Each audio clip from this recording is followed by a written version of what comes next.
Vamos lá, rapidinho, sem enrolação. Questão 110, 111, 112, 113, uma tacada só, é um mesmo enunciado. Para ler o enunciado, tenta fazer sozinho, depois vem comigo. Questão 110, né? Pode ler aqui, não tem nada demais. Vai dizer que a moda de x é igual a 2. E eu vou dizer para você que isso aqui tá certo. A moda é aquele número, né, que mais aparece, que tem a maior frequência.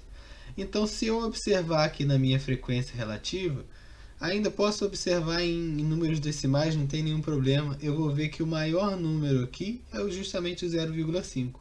Poderia ainda pensar em porcentagem. Quando x é 0, ele tem uma frequência de 23%. Quando x é 1, ele tem uma frequência de 22%. 2 tem uma frequência de 50%. 3, 5%. Logo, quem tem a maior frequência é o 2. Então, o 2 é a minha moda. Tá.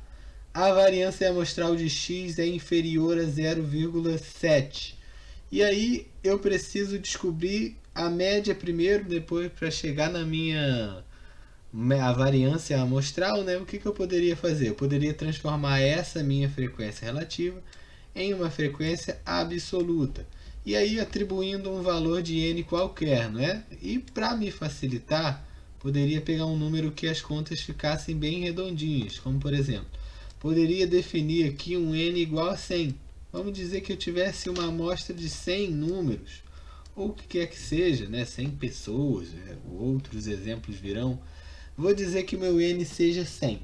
Qual é a minha média? Para saber a minha média absoluta, né? Porque eu vou transformar essa frequência relativa em frequência absoluta, e eu vou obter a minha média dentro desse meu campo amostral. Eu vou ter 0 que multiplica 23, afinal quando x é 0 ele aparece 23 vezes, né? Se meu n é 100 e ele aparece 23% das vezes, logo, por isso que eu escolhi o número 100, né? Para poder casar e a conta ficar fácil. Mas, quando x é 1, ele aparece quantas vezes?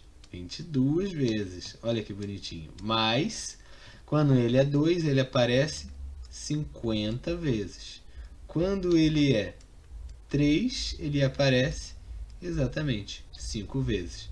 Aqui, eu defini o meu total, né, o meu n como sendo 100, então isso daqui tudo vai ser dividido por 100. 0 vezes 23, isso aqui vai me dar 0.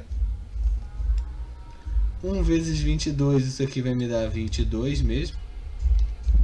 2 vezes 50, isso aqui vai me dar 100. 3 vezes 5, isso aqui vai me dar 15. E aí tudo isso aqui dividido por 100. Se eu fizer essa soma 22 mais 100 mais 15, vai me dar 137 dividido por 100. Isso daqui vai me dar 1,37. Então esse 1,37 aqui é a minha moda. Para eu saber a minha variância, né, aquela conta daquela formulinha que a gente já conhece, eu teria que fazer 0 menos 1,37 ao quadrado, mais, e aí todos os outros, né? 1 menos 1,37, 2 menos 1,37, por aí em diante. Essa é uma prova bem cansativa, né? Temos aí 120 questões. Se você analisar o seguinte, ó, se você fizer 0 menos 1,37, isso daqui vai me dar 1,37 ao quadrado. Para que a minha variância amostral fosse inferior a 0,7, eu precisava que dentro da minha raiz, e aí vamos viajar para a gente resolver essa questão rápido, eu precisava que dentro da minha raiz tivesse um número 0, alguma coisa. Afinal, a gente lembra que dentro da minha raiz eu tenho uma função que ela se comporta de um jeito quando x varia de 0 até 1, e ela se comporta de outro jeito para números maiores do que 1. Né? Então, eu preciso entender que se eu precisava ter um 0, alguma coisa aqui dentro para que ele desse 0,7. Por exemplo, se ele fosse igual a 0,7, a minha raiz tinha que dar aqui dentro 0,83 aproximadamente. Então, tem chance disso acontecer? Não tem, Porque já no primeiro número, né, isso daqui, a variância seria toda uma raiz aqui dentro. Já no primeiro número, o meu número já deu maior do que esse número aqui. Então eu já sei, né, embora você possa querer fazer a conta, vai dar uma raiz, vai dar uma complicação danada, mas com certeza é maior do que 0,7. Porque não tem como da minha raiz ser menor do que um número 0,83. Não dá. Então eu já sei que essa questão está errada, não preciso continuar a minha conta, né? São muitas questões e eu não tenho tempo de ficar fazendo conta manual uma a uma, ainda mais envolvendo raiz. Logo eu só tenho que dizer se está certo ou errado, não tenho que dizer um resultado, né? Então eu sei que está errado por conta disso. A mediana de x é igual a 1,5. Aqui na minha tabela os números já até estão dispostos de forma crescente, né? 0, 1, 2 e 3.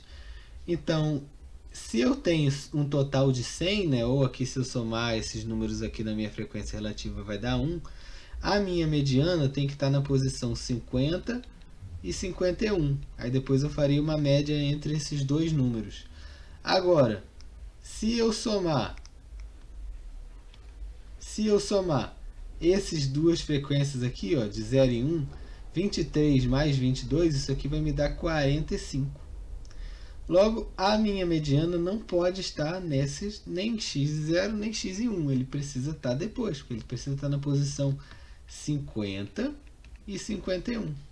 Se eu continuar desenvolvendo esses números aqui, ó, eu com certeza tenho a minha mediana aqui no 2. Porque depois do 0,50 ele pula lá para o 95. Então o 2 ele aparece entre a posição 46 até a posição 95. Logo a minha mediana, a minha posição 50 e 51, as duas valem 2. Não preciso nem fazer uma média ponderada, porque 2 mais 2 dividido por 2 vai dar o próprio 2. Então a minha mediana vale 2. Essa questão também está errada, né? Antes de eu apagar o quadro para ficar muito bolado, a gente já tinha calculado a média. E a minha média tinha dado 1,37. 1,37 é inferior a 1,5? Sim, então essa questão aqui está certa. Então, para enfatizar, 110 certa, 111 errada, 112 errada, 113 certa também. Acertou, gostou, se inscreve no canal, seja muito feliz. Me dê sugestões para próximos vídeos. Tamo junto para mais aventuras.